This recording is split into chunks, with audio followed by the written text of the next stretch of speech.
class, this is Miss Smith, and today's video is all about planning a story. So your challenge today was to write a book or a story about anything that you wanted, but we know that good stories don't just happen. You have to plan a good story. Otherwise, you start writing and then all of a sudden you just are out of ideas or you're tired, and so you just say the end. And when we're reading books, we are so disappointed if we're reading a great story and then all of a sudden they just stop. So what we're going to do today is talk about how to plan a great story.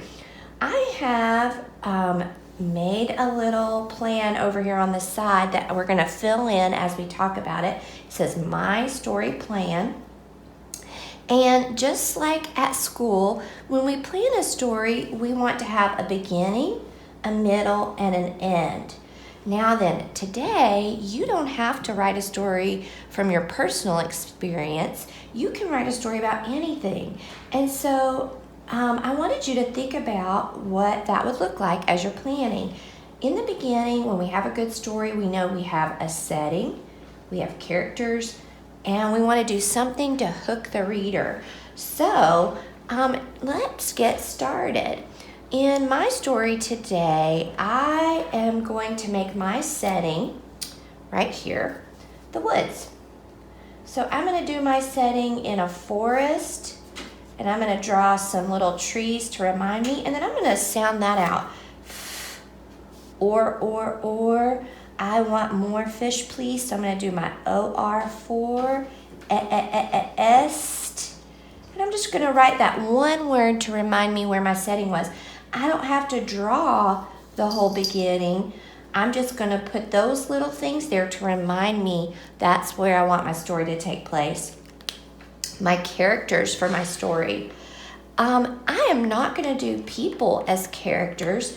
Instead, this story is going, since it takes place in the forest, it's going to have animals. So I'm going to have a little mouse friend as my main character. Ow, O-U, ow. Mouse is going to be my main character, and then there will be other animals that show up in the story as well. That I'm not going to try to draw right now. Then I want to think about how I want to hook the reader into this story. I'm going to come back to that actually, because right now I'm not 100% sure what I want to do there. That's okay. I'm going to think about the middle of the story, and in the middle of the story, we need to have a big event, something exciting that happens or a problem. And in my story today, we actually are going to have a big event that is a problem. It is Mouse's birthday. And I am going to draw a little birthday cake. It's Mouse's birthday, but I-R-er in the middle of a word like girl. Birth. This is a thorn and that is a thistle. T-H, birthday, A-Y, A-A-A. Hey, do you want to play? Swish, score, hooray. So it's Mouse's birthday, but the problem is it is raining so hard. No one can come to the birthday. So too much rain is my problem. And nobody can make it to the birthday party. So how do you think that would make you feel? I have to think about Mouse's feelings in that scenario. And so I'm going to put poor little Mouse right here. And she's going to have her sad face because nobody is able to make it to her birthday party. She's feeling sad. And then I want to think about what might you say.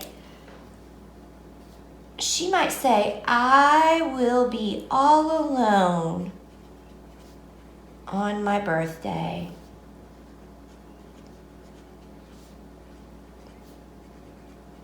Because I want to make sure that my characters have something to say in my story. All right, now then, we've got a new word today. This word is called resolution. As we get to the end of our story, resolution is a big word that just simply means how are you going to wrap this story up, or how are you going to solve a problem? If you had a problem, how are you going to solve it? Resolve the problem, resolution. So the resolution in my story is going to be that all the animals build little boats out of things they find in the forest, like leaves and bark. They build boats, and they come to Mouse's birthday party and surprise her. So how do you think that would make you feel if everybody was able to come after all? I think Mouse would be surprised and super excited and happy.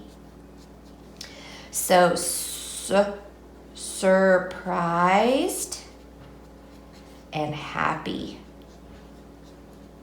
would be how the feelings end up at the end. And remember, good stories often change. So we went from feeling sad to feeling surprised. And then I want to think about how to wrap it up. So I want to think, does Mouse have something to say? Or am I going to just say something to wrap it all up? This was the best birthday surprise. So when I go to end the story, that just kind of helps me know how to end it. I already have a sentence written. I don't have to worry about just getting too far into the story and stopping because I've run out of energy or run out of thoughts and then putting the end. That's no good. So I'm going to go back to this part that I left blank. We have the hook. And I want to think about, how could I hook my readers so they want to keep reading my story? And I want to do something that will give them a hint that there is a big problem coming. So in my hook, I'm going to talk about the weather and what it looked like. The sky was dark. All right, so I am going to give my readers a little hint, hooking them into the story. And I might even add to that, the sky was dark and gloomy. Gloomy is such a good describing word to help me hook my readers in and give them a hint that this is not going to be just a happily ever after story from beginning to end. All right, guys, today, before you go to write your own story, I want you to stop and I want you to make a plan. Later on, I will bring you another video on how to use your plan to write your story.